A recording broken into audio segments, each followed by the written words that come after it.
Bonsoir mesdames, messieurs, bonsoir monsieur Rahmani, monsieur Cortina, salam alaikum.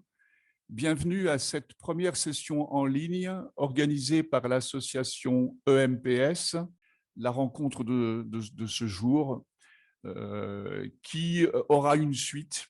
Ce n'est évidemment qu'une première étape, on ne peut pas définitivement clore la question sur l'avenir de notre humanité en une séance, loin de là. Nous voulons, pour cette première séance, poser quelques pierres sur le gué et y mettre nos pas.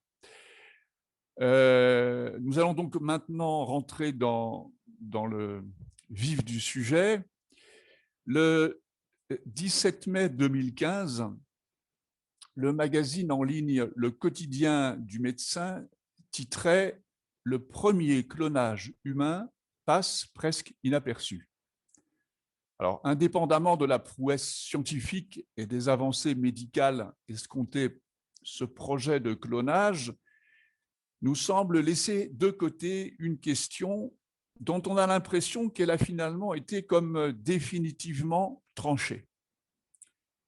Finalement, nous sommes en droit de nous demander ce qui a permis d'envisager la possibilité que le clonage, la duplication donc d'un être humain soit possible.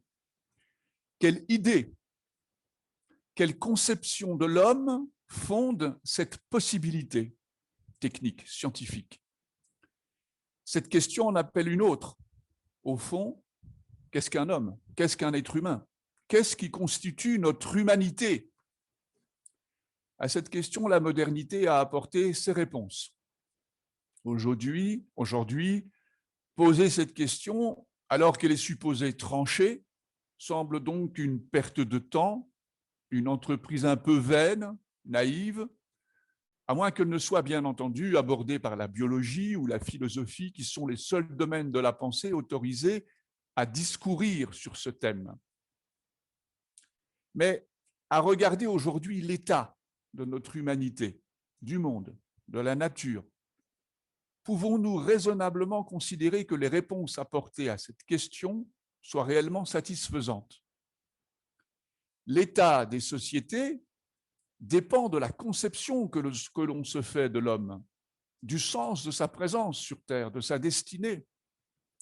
N'est-il donc pas urgent de revenir à cette question? Qu'est-ce que l'homme? Qu'est-ce qu'un être humain? C'est une des ambitions de la rencontre de ce jour. Nous voulons redonner corps à cette question en permettant qu'elle soit posée en dehors de l'espace strictement scientifique, la biologie principalement, et philosophique, tout en tenant compte, bien entendu, de leurs apports respectifs.